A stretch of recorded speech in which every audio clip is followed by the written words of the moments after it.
Well, here we are back with JP's Ponderings, and if you think the voice is croaky, you're probably right. It's not some filter we're running, but I do got to talk about this. This has to be addressed all the time. I've had another incident in our store where, let's just say, I actually can't believe what was going on. Outrageous behaviour. An under 18 child comes in, which is not a child, it's a full-on adult, starts abusing people in store, leaves the store, comes back into the store, altercation, hits one of our managers, and then goes back out the store, kicking things, this, that, and the other, abuses a customer in the car park, kicks in the door of a customer in the car park, comes back into the store, running through the store, wanting to find where the knives are. Automatically, this has obviously been a major incident for all the team members involved. It's horrifying to actually see the footage as well and to realise I saw a scene not just dissimilar to this a year ago at the same store with different team members involved. But where does all this stop? And you can sit there and blame, it's a mental disorder. I feel sorry for him.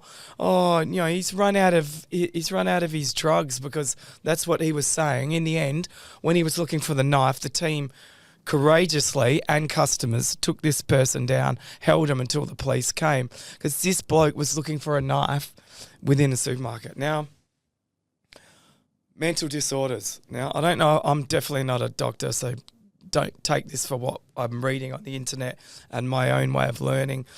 And drug abuse, drug addiction, it's becoming such a serious problem that when we hear about drugs like ice, meth, it is such a problem that it's affecting the whole planet, especially, and I don't know if it's South Australia specifically, but definitely Australia. It's such a cheap drug to find that it is destroying lives of everyone involved. And it's not only the individuals that are having these products, it's the family members around them. It's the parents that don't know what to do. This incident happened at 8 a.m. in the morning, and this is unfortunately not the first time this has happened, and a huge kudos to the team. They handled this as best as you possibly could handle it. I mean, no amount of training gets you prepared for someone going absolutely off their trolley, yelling abuse, doing all sorts of weird and unpredictable things. And the way the team handled themselves, well done to the team. But once again, and I say this all the time, our team members shouldn't have to put up with this sort of behaviour. But when it happens, what do? They did the right thing. They pushed the alarm button. Police got there exceptionally fast. I look back at it and go, this is happening more and more. Yes, it is. So we can't sit and say it's not happening more and more. And the common denominator here is meth, it's ice. It is the common denominator, and people blame mental health issues. They blame it on here. But in the end, where does it all stop as a community? Where do we sit there and go, enough is enough? Is the penalties for this drug addiction enough? Or are penalties enough for it? If the people bringing in the product, the people making the product, are the penalties harsh enough where they don't want to do it? Now, I'm suggesting it's not, but it's a problem, and it's a problem for all people on the front line that working in retailing. People are seeing with the increase of theft all around the country. Now, I had a look at some stats in here, and some stats have blown my mind. Between the ages of 18 and 85, now that unfortunately is a big bloody number. 42% of people have had mental health issues. Now, I don't want to be the one that sits there and goes back and goes, okay, let's look at the introduction of mobile phones. Let's look at the introduction of social media. And then let's look at the actual timeline of when Facebook was introduced, Instagram was introduced. And then just the full top it all off. Look at when TikTok was introduced to see how we are seeing the growing unhappiness of our children. Now, I see this, my children are very young, around to 10 years of age, but they still come home and they talk about the same things. They are still worried about, how they look, what they're wearing, what their weight's like. And for me, these are very worrying signs that I'm seeing it within my own family. And I think everyone else is seeing it, but no one's really taking notice. we need to be taking notice of what's going on around us. I'm fortunate enough that I lead a team of 6,000 people, and we have a lot of our team members. In fact, 64% of our team members are under the age of 24. And a lot of the time, we are the first job that people come. A lot of the time, we are the first point of call. And they might go, oh, working at Drake's is a lot better than being at a fast food joint. We get that all the time. But let's face it, the fast food joints, they know how to train people. And it's all about us to create that environment where it is a great environment for people to feel safe when they're at work. So one stat that has blown my mind is that 35% of all kids, well, you're not kids if you're between the age of 18 and 24, have taken an illicit drug. And that doesn't quite surprise me. I think once you're 18, you can probably use your own brain to decide what you want to do. I'm not saying I'm for or against taking drugs at all, but the one that really staggers me is that 13% of children aged between 14 and 17 have had an illicit drug.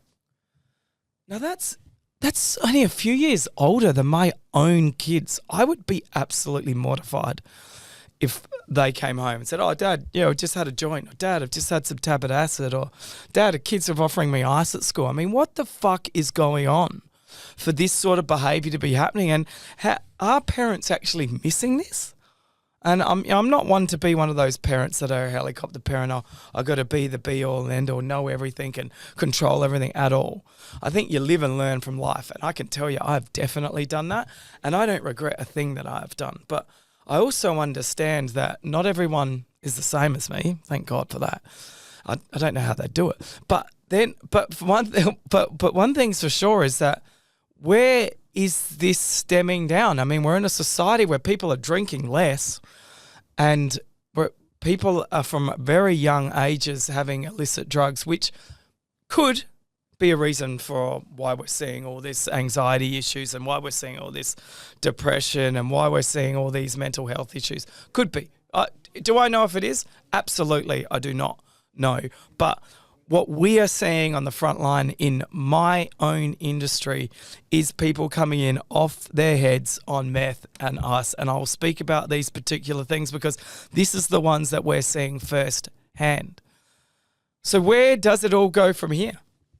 How do you rein this in? And is there enough information out there? Is there enough help out there to be able to combat such an evil drug?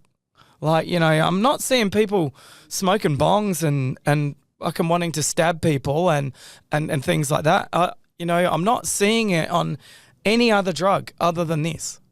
And maybe, I've got my head in the sand and I'm not being open to it. But I see a lot of things, and we see a lot of things on the shop floor. We see a lot of things. We hear a lot of things from what our team members are doing. And it appears to be the evilest of evil. And I'm definitely concerned for how this is all playing out, and I'm extremely concerned about what lies ahead in the future. So where does it all end? We've seen an increase of verbal abuse, no doubt about that. And then now I've seen that increase come into more physical abuse. And this is where you got to stop and have a look about what is going on. And just the other day we had a 14-year-old or 15-year-old with a hatchet getting into our store to try and break in to steal cigarettes.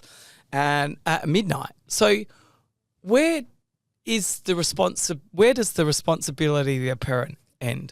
Now, I understand that, some of these kids might not even, parents might be in jail, or they might not actually have a family to go home to.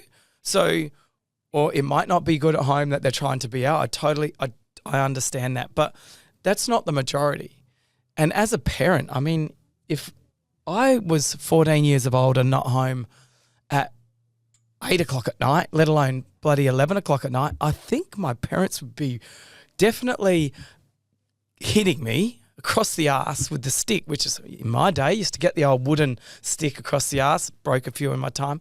But that's what happened. And you know what? I fucking learned a lesson from that. And in this day and age, we've got a whole bunch of parents bringing up children that don't get touched because you're not allowed to touch, you've got to talk and softly, and they soon realise what they can say and do to get out of the situation. And I'm not saying you should be smacking your kids, don't get me wrong, but it definitely, you knew where you stood. And I look at it today and I think, where is the parent responsible for what is going on? And I think everyone thinks that. Well, why is there a child out that should be at home, or, and there must be some children that just way off the rails that they can't be. It does probably stem back to what's going on with life at home, because a good surrounding at home, whether it's through your own family or through your cousins or through other very close family members, that should be what you need to be able to prosper in this day and age, because it's only going to get tougher. And from what we're seeing an increase in the verbal and physical assault on it. And I don't know, we're seeing that. And we need to make sure that, what can we do as a business to make sure our team's safe? But what can we do as a community to make sure this doesn't continue on to what goes on in our lives into the future? Because I don't know if we're spending enough money on mental health issues or drug addiction, or if we are or not. I'm not sure, but is that the answer? Or are the penalties got to be a lot tougher for people that are using, or for people that are supplying the product and making the product? I'm not sure what the answer is. All I can see is what's going on around us. And for me, I am concerned about what lies ahead for the future of what I'll call this meth and ice epidemic that's definitely in this country.